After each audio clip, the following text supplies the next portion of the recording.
When the person scanning and the person being scanned connect, what happens is that space of energy is transferred to that person and they also get healed.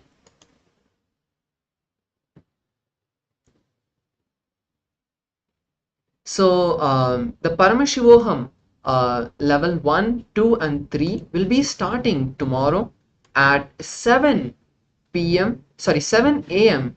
Eastern Standard Time, and you can calculate that for your particular time zones, whether it's IST if you're in India or the other parts of the world. It is starting at 7 a.m. Eastern Standard Time, 7 a.m. New York time. So all the level 1, 2 and 3 will be starting tomorrow with a very powerful power manifestation demonstration where all of you will be given the chance to be scanned. You can experience this scanning by a third eye awakened Balasant. So you can all join us tomorrow at 7 a.m. Eastern Standard Time for the Paramashivoham level 1, 2 and 3. So now we'll be moving into today's next session. The next session is all about integrity, and integrity is a very powerful principle. As we saw in the previous session, integrity is not just being honest or being punctual, it is much more. Integrity is living towards a principle, living for a principle, and being integrated for that. All of us are integrated to something or the other, but being integrated to life, being integrated to what is right, to a goal, that is what manifests the power of Vak Shakti. So now we are going to be seeing a beautiful video on this where the Supreme Pontiff of Hinduism itself, Swamiji, shares these powerful cognitions and techniques in a series of various satsangs. So now let's enter Vedanta principles, great philosophies, Guru Tattvas, practice everything only just to reach you to the embodied Guru. Only embodied Guru can give you enlightenment. No Tattva principle can give you enlightenment directly. Even an incarnation like me, I needed an embodied Guru directly. Paramashiva has to come as Arunagiri Yogishwara, embodied form, and has to liberate me. Understand? Arunagiri Yogishwara manifesting in my life as embodied form is a great statement given to the world. Embodied Guru. Guru Gita is the only book where he talks to her about him. He talks to her about him. Paramashiva talks to Parashakti about Guru. Understand? Guru Tattva, teachings, essence, imbibing all of it. All this is great to inspire you, to push you, to make you reach the embodied Guru. Once you reach the embodied Guru, once you recognize him, once you understand him, whole life is simple.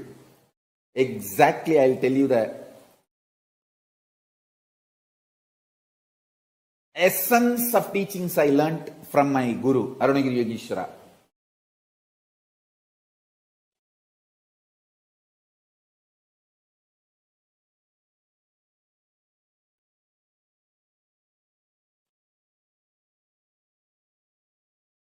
Simple word. If I have to translate the essence of what I received from Arunagiri Yogishwara, have simple attachment to the embodied Guru, simple obedience to embodied Guru. That's all. That simple attachment will become beautifully initial level love, then next level love, then it will become pure prema bhakti, then it will become atma bhakti, then it will become oneness and enlightenment. Simple obedience will start the dialogue, then the instructions, teachings will be given, then solutions will be given, then initiation will happen, then process will happen, then powers will be transmitted, then oneness will manifest, enlightenment is achieved. Simple attachment, simple obedience, that's all.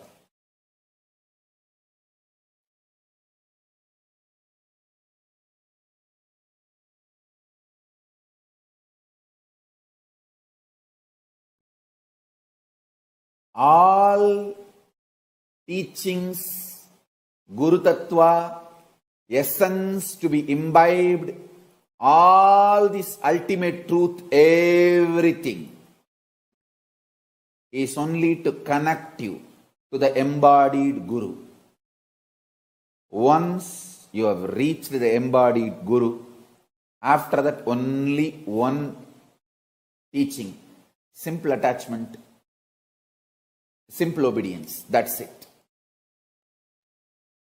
Then simply the transmission happens and you become enlightened.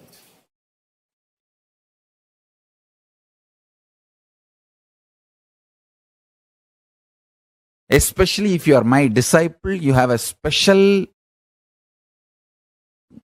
conclusion inside you. Even when your mind goes through mood swings, ups and downs, you know, Swamiji has said, it means it is true. Let me connect to Ganapati. Because Swamiji said, I know it is truth. That gives you the whole strength, like not only your strength, my strength becomes your strength. That is the power of integrity to Guru. Understand? Whenever you declare your integrity to Guru, all the strength of the Guru becomes your strength. All the powerful cognitions of Guru becomes your powerful cognitions. All the wealth of the Guru becomes your wealth. Declaring integrity to Guru makes you one and equal with Guru. You can confidently walk into Kailasa and say, hey, my Guru said, Ganapati is here. I came to see him. He gave me the password, Om Gam Ganapatiye Namaha. Please inform Ganapati that I have come to see him, want to have his darshan. My Guru told he exists. My Guru has seen. Consciousness. In my case, I decided I'll be integrated to my Guru, Arunagiri Yogeshwara. That's all. Just my integrity to my Guru, Arunagiri Yogeshwara. He makes sure I am protected. He strategizes properly. The right door will be opened and the right door will be closed. And if all doors are closed, he opens the roof and airlifts me. He does what needs to be done. He protects. All I know is simple attachment to my Guru and simple obedience.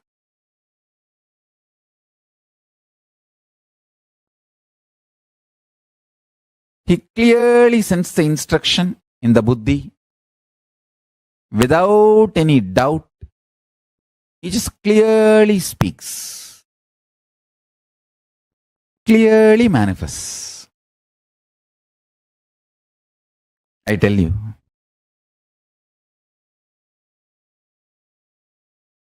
I entered into Kailasa just with this simple Guru pass, master card. My Guru Arunagiri Yogeshwara told me Paramashiva exists and he has given me this mantra. Please allow me to see Paramashiva. That's all.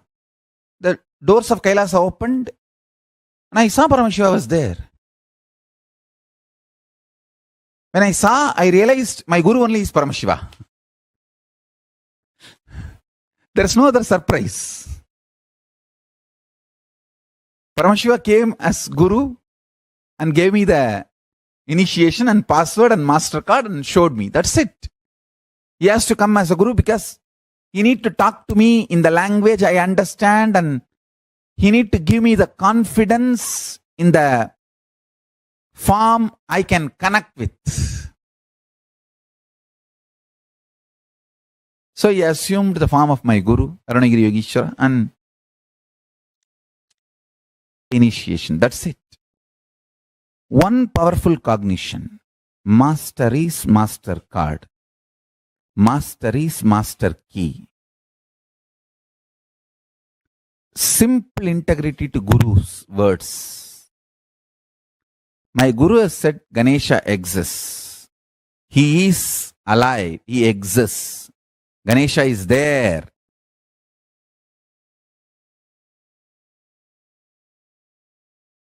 Start dealing me with simple integrity. Simple integrity and simple straightforward tyaga. What you can give, that last thing, sacrifice that. Kannappa, whose eyes still I am having. Ilayangudi Maranar, whose food still I am eating. Understand, all these people gave the last push and gave what they can give. Sacrifice. Kannappa's first eye I am not having. Second eye I am having. His first eye is tyaga. Second eye is ultimate tyaga.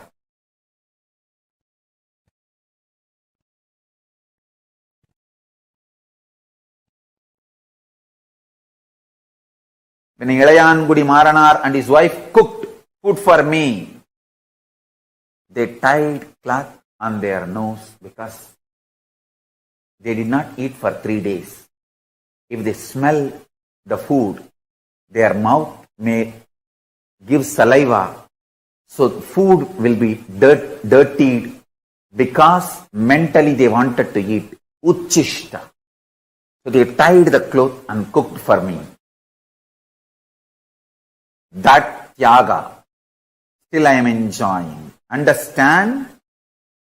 The relationship between you and me is absolute tyaga based. You give your ultimate, I give my ultimate. It is not strategical. It is tyaga, undeniable tyaga. I don't care who gives what. Is it the last thing he is giving? That is what I care. Ilayangudi Maranar, the last seed rice he had, he cooked and gave. That is the last he has. That decision, that will persistent, that tyaga is what I am enjoying. And I showered myself for him, on him forever.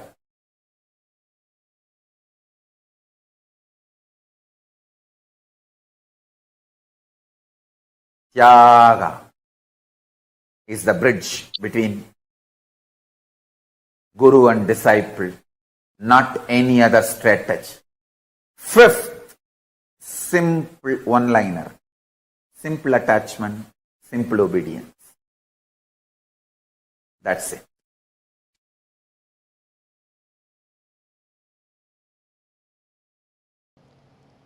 The first and foremost sacred secret I want you to know.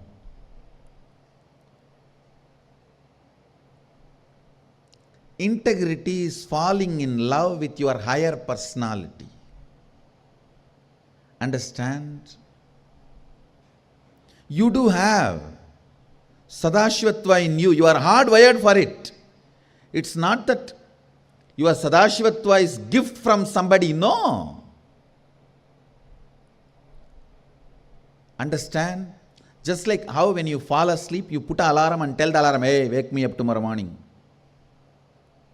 Same way, that's exactly the way I sent my gurus. I sent my gurus to the planet Earth ahead of me and said, hey, I am coming.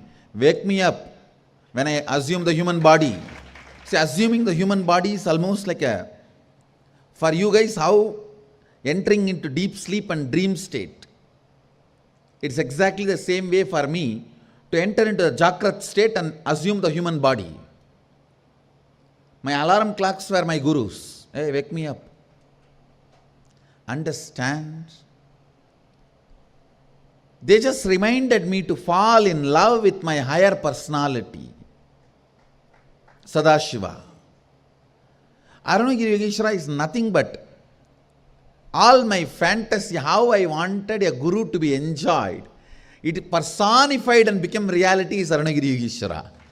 How best way the guru should be enjoyed. That personification is Arunagiri Yogeshwara. He is nothing but helping me to fall in love with my higher personality. Who is Arunagiri Yogeshwara again? Understand? From outside, he made me fall in love with him. From inside, he made me fall in love with him. Actually, a chaste love. There are two types of love. Exploiting, sucking love, and a chaste love. A chaste love, when it opens, first thing you will feel, I'll be integrated to him. What a being. This exploiting, sucking love means, let me possess and do what I can, get what I can get out of him. A chaste love means the moment you fall in love, wow, I have decided I'll be integrated to him from my core.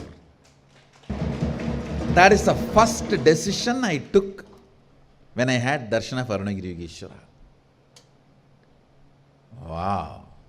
Of course, I did not measure or I did not understand him. I just know he is something which is more than what I expected as possibility, or whatever I know as possibility. The moment I understood that, the first thing, I'll be integrated to him. Integrity is nothing but falling in love with higher personality of you, higher side of you. It's romance with the higher side of you.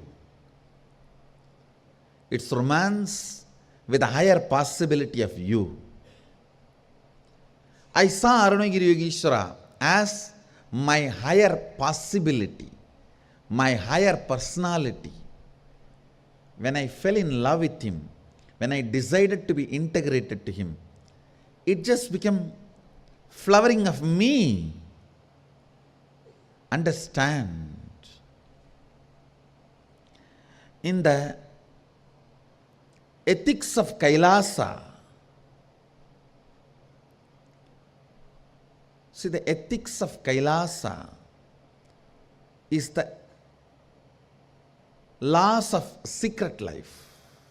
See, in the planet Earth, the laws of the public life prevails.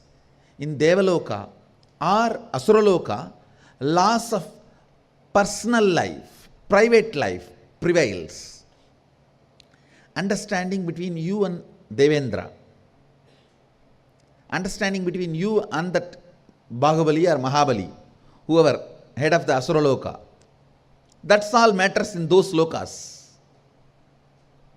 But in Kailasa, no law other than your integrity to love for Sadashiva. Nothing else matters. No law exists. Being in Bhuloka means you are part of somebody's public life. Being in Devaloka or Asuraloka means you are part of somebody's private life. Laws of private life applies. In Kailasa, only the laws of secret life applies. There is no law, there is no rule. Integrity to love. In that plane of ethics,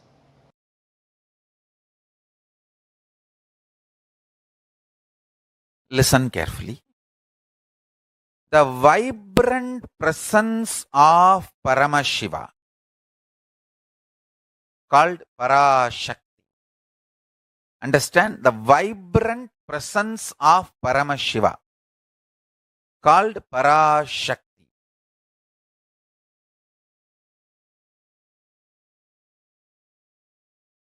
Manifests as life in you. Listen carefully.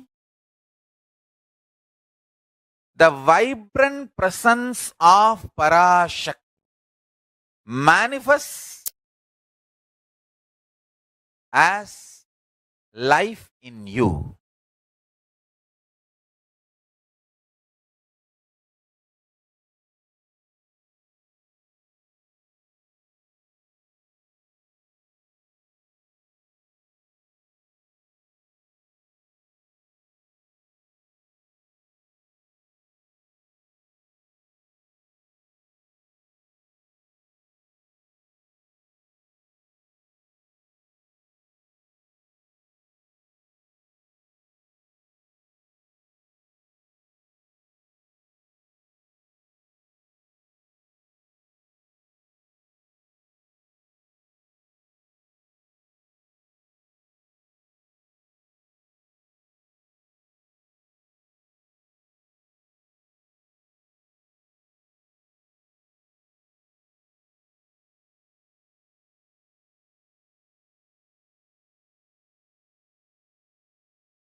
Vibrant presence of Paramashiva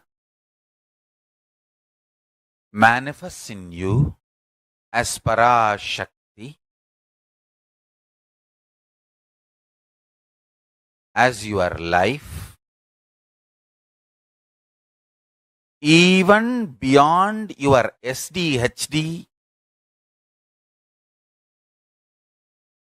as long as you have simple integrity with your Guru. Listen carefully.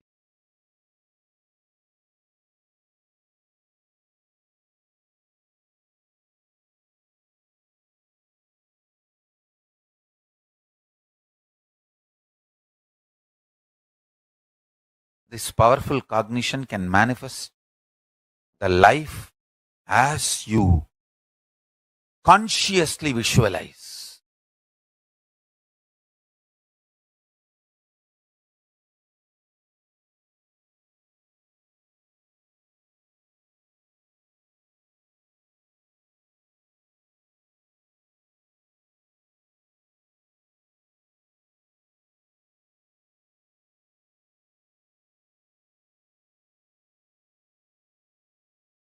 Listen intensely.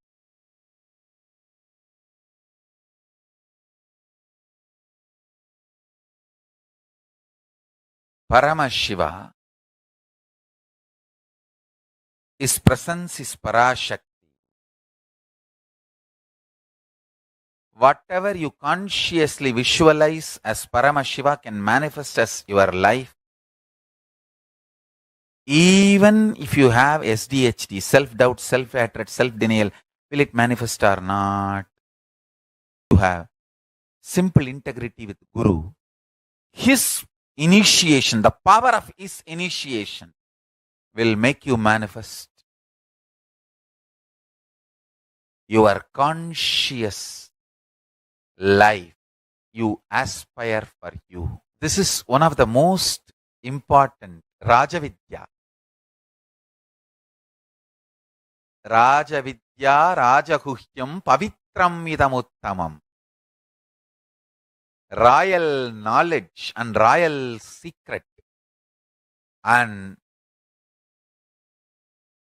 most sacred among the sacred, Pavitram Idamuttamam.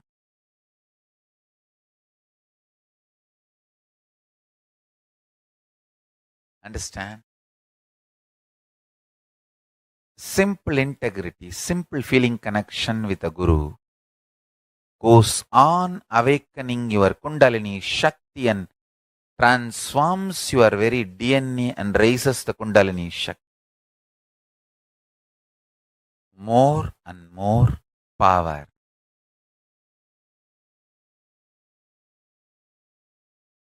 Goes on manifesting in your system with more and more powerful cognition.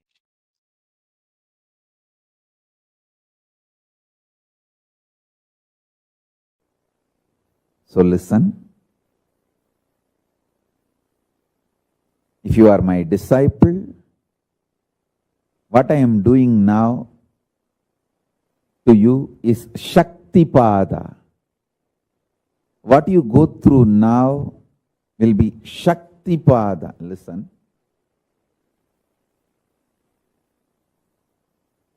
Every time when I surrendered to my Guru, I felt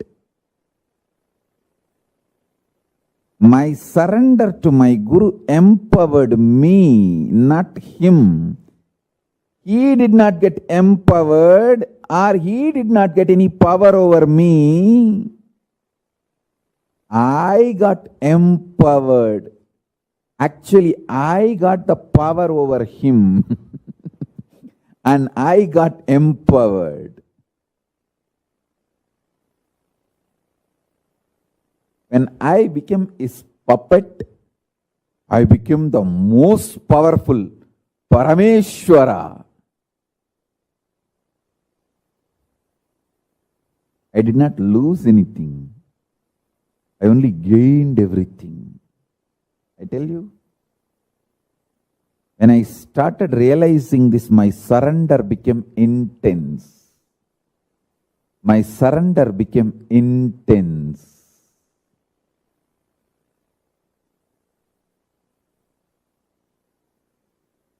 If you realize your surrender empowers you, I tell you,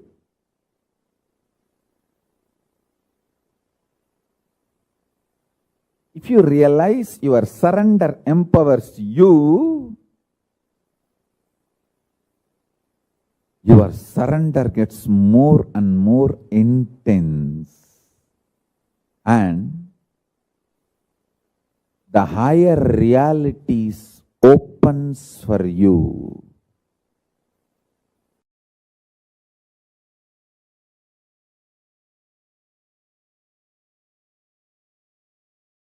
Understand?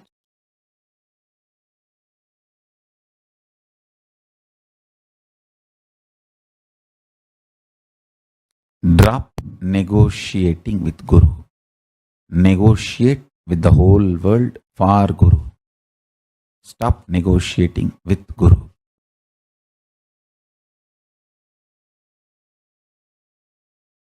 Essence of what I wanted to convey. Simple attachment with Guru. Simple direct obedience to Guru over. That's all is the key secret of my success.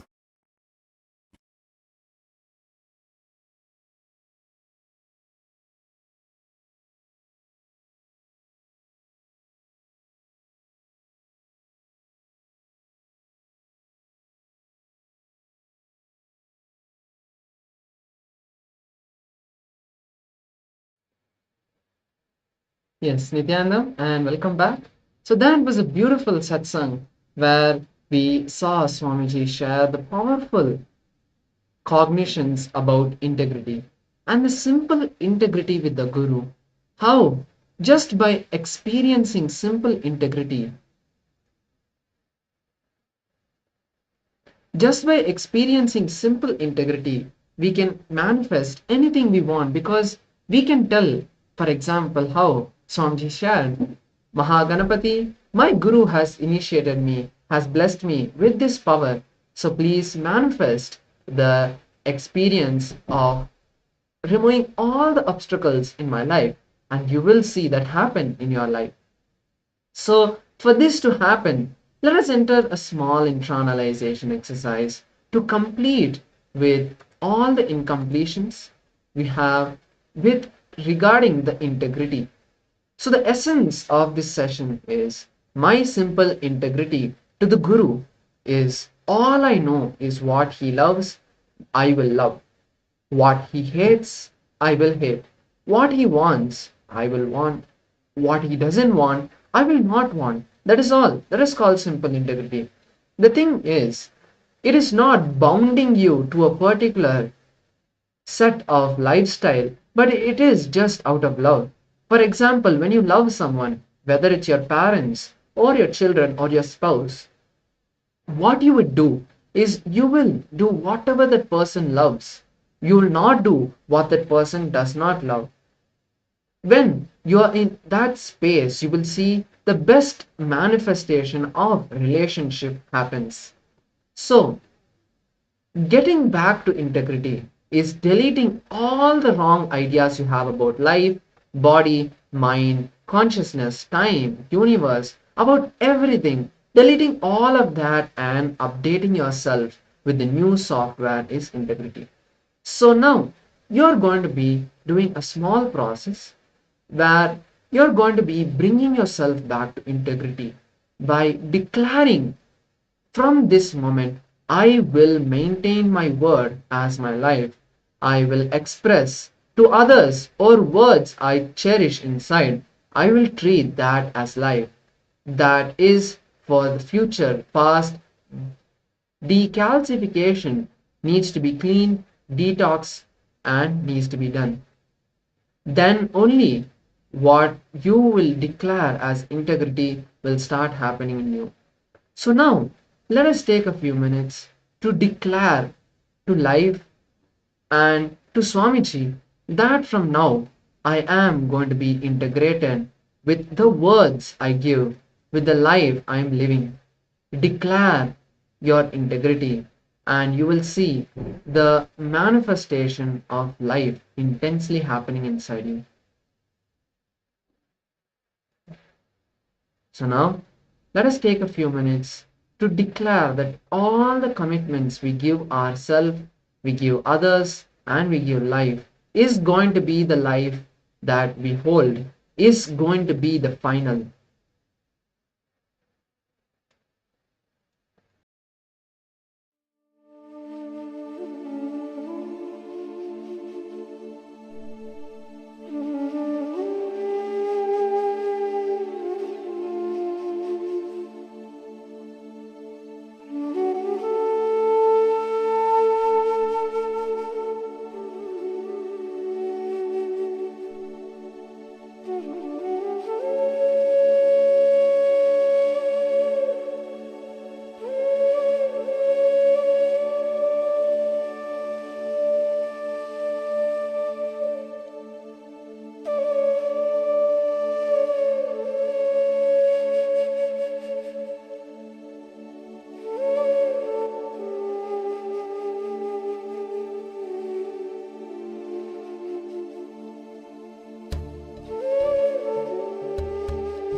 Yes.